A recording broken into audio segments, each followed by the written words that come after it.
This visit is about 2 years too late and about $20 billion short.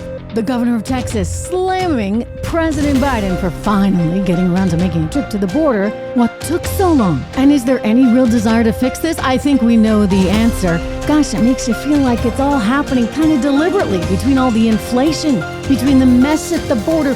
What is this administration doing? Hello, everyone. Welcome to the program. I am Trish Regan. Portions of today's show are brought to you by Legacy Precious Metals. Go to legacypminvestments.com to get your free investing guide today. Learn how to invest in gold and silver at legacypminvestments.com. We're also brought to you today by Rough Greens. You've heard me talk about Rough Greens and how it's literally helping thousands of dogs to feel better and live longer, including my own dog, my own little Fluffy, who absolutely loves it. Well, you need to know about naturopathic Dr. Dennis Black, who created Rough Greens.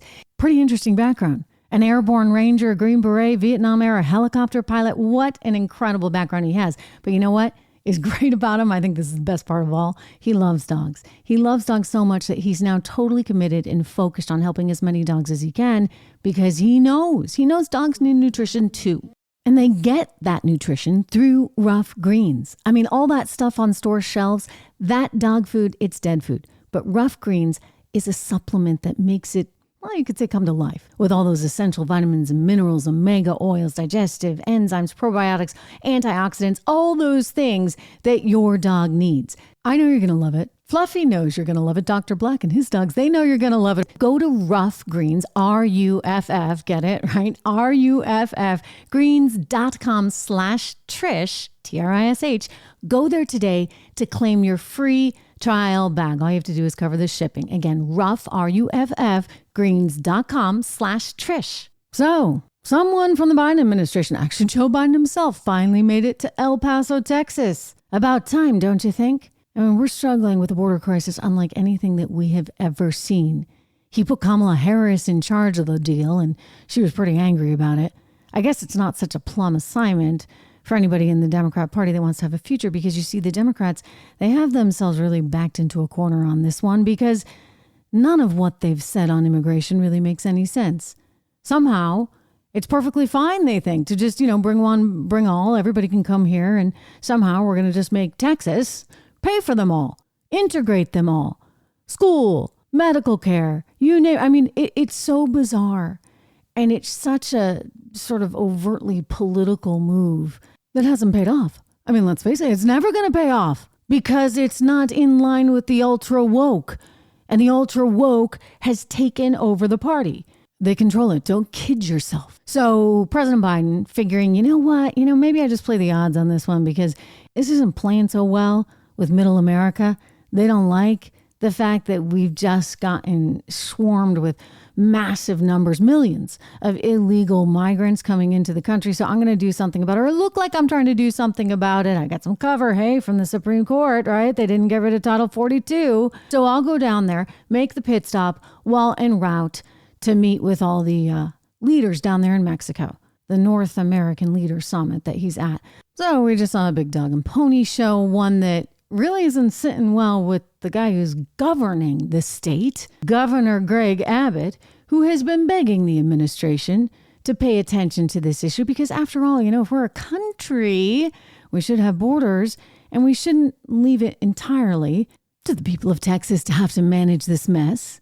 That's not what a federal system does. Oh, I get it. They want all these wealth transfers in places like New York City and out on the left coast, the west coast. It's perfectly fine in those cases to take money from those who are earning it and transfer it to communities that they think need it. But Texas? Forget about Texas. Texas is entirely on its own, in part because the Democrat administration doesn't really like that red state of Texas. So Texas has to absorb the financial burden as well as the physical burden because, don't forget, there are real crime issues there on the border. Greg Abbott had some interesting information to share with Maria Bartiromo as he recounted how the administration hadn't even bothered to reach out to him at all ahead of this trip. He spoke with her on Sunday Morning Futures on Fox. During this entire time, Joe Biden has not called me. He did not call me, nor his staff called and let us know either about his visit or to invite us until last night. We got a random email to one of my staff members asking if I would be there to meet him on the tarmac. And so they have failed to communicate. And listen, this visit is about 2 years too late and about $20 billion short. And all he's going to do down there is rearrange the chairs on the deck of the Titanic. In other words, there's no real commitment. There is no desire to actually see change there. Well, why would there be? They have some grand idea, the Democrats do, that is, that they can bring enough illegal immigrants into the country, somehow allow them to vote, I suspect, and then what do you know? They'll start seeing more Democrats in office. I don't actually even think it works that way. And I think that where you have so many Hispanics actually voting for conservatives now, and in fact, it's happened in districts in Texas. As such, ultimately, I don't actually think it works in their political favor to do this. But, you know, they're already knee deep in this idea that somehow conservatives are bad because they're saying, let's have a little common sense. Let's just be honest. If I wanted to move to Mexico tomorrow, I couldn't just waltz in there. And I certainly couldn't vote, by the way. That's a whole other thing. So no other country in the world just lets you cross over the border and suddenly be able to live and work and in some cases even vote, dare I say.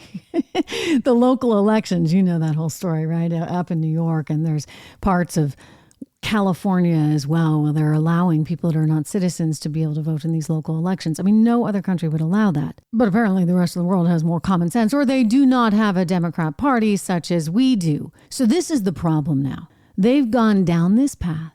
They've presented conservatives as mean and terrible for wanting to enforce immigration. I mean, big bad Trump and that wall, horrible stuff.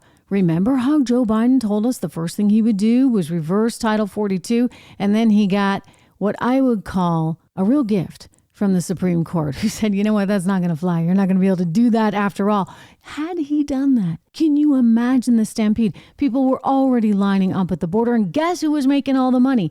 To the tune of billions of dollars. The cartels trading in people. This is human trafficking, and we are creating perverse economic incentives to actually allow it.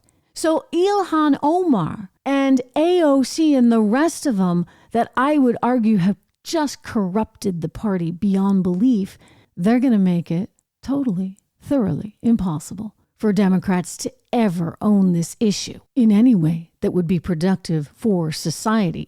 Ilhan Omar made that very clear on MSNBC. And the president ran on a promise to undo the unconstitutional, harmful, and immoral policies of Trump. And I would put Title 42 in that category.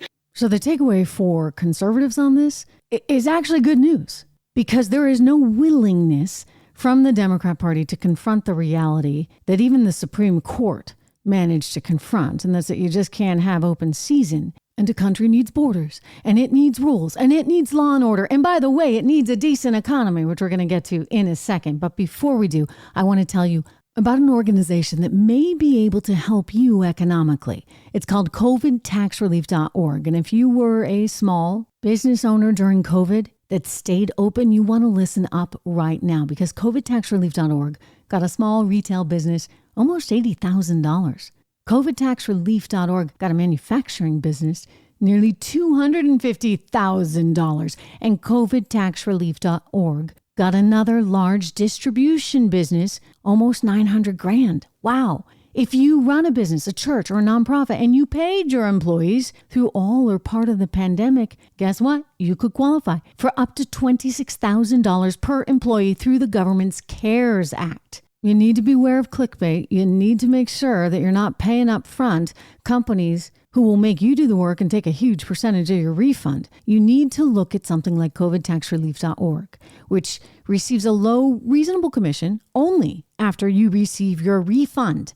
And with 300 CPAs and tax experts, no one is better at getting you the maximum benefit than COVIDtaxrelief.org. So go visit COVIDtaxrelief.org now, because this plan expires soon. That's COVIDtaxrelief.org, COVIDtaxrelief.org. Refund examples are not a guarantee, and not all businesses will qualify, but it's worth taking a look. covidtaxrelief.org. In a time like this, I want to turn to the economy because market was up most of Monday and I was looking at it saying, you know what, it just doesn't make any sense. It really doesn't. And then sure enough, in the last hour of trading, we wound up losing over 100 points on the Dow, which did actually make sense. And the reason why losses make sense at a time like this is because there's more where that came from, if you know what I mean. Look, we've got a very troubled economy right now. We've got lots of inflation that is not going to go away. We've got a Federal Reserve that now is coming out. A couple members of the Fed actually said today, a couple Fed board governors, rates would be above 5%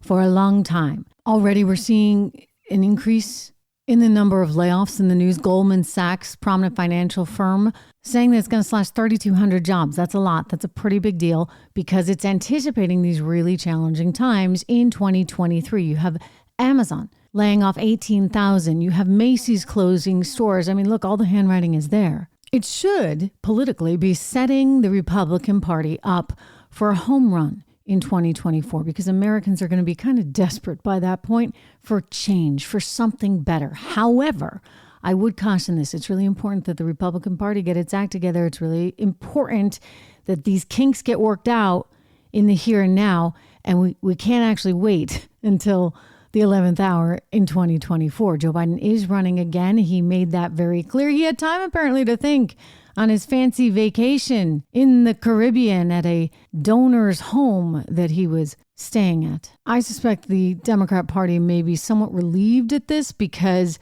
their options weren't looking so good. I mean, Kamala Harris, you just can't put her out there. I'm telling you, anyone can beat Kamala Harris.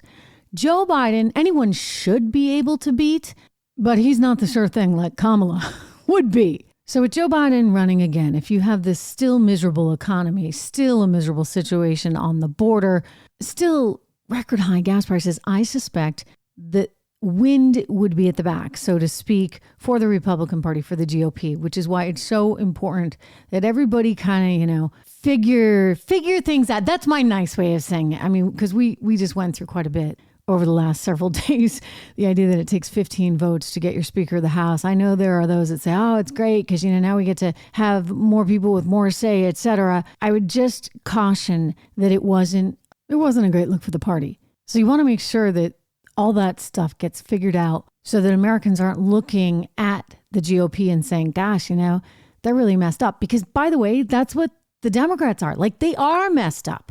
They got Bernie Sanders over there in left field.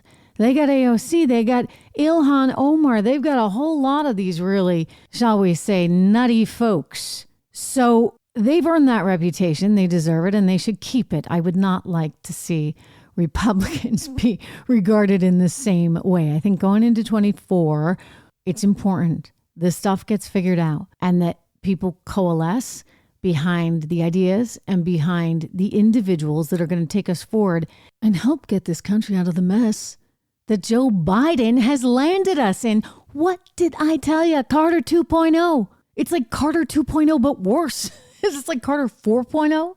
Really? I mean, you can't make up how badly this has gone because every time they have the opportunity to do something that makes sense, they do the opposite. Like Costanza in Seinfeld. Remember that episode? I was actually watching Seinfeld recently, which tells you how bad the programming is these days on Netflix. You can still get the old Seinfeld episodes. So I watched that one, and every time he had the instinct to do one thing, he did another. And it was like all of a sudden his life was miraculously great. So that's what we need the entire Biden administration to do. Some people say, is this deliberate? I mean, what are they really trying to do when you think of how they are crippling our society with sky-high oil prices because they've taken our energy supply offline? When you think of the quote-unquote transitory inflation that allowed them or justified in their heads the reason why they need to keep giving out more stimulus money, including printing more money over there at the Federal Reserve, it's like, guys, if you had just done the opposite of what you thought would be good, we'd be in a whole lot better situation. So, like I said, this should be good news for the GOP going into 2024. Let's just make sure the GOP is ready. Hey, if you haven't already, do make sure that you go to my website, trishintel.com. Sign up for my newsletter. It is free. You'll get links to all the stories that we're watching on trishintel.com and invites, some special invites, all for free to some special conversations with me and the experts. So I'd love to have you sign up. Again, go to trishintel.com and I'll see you tomorrow.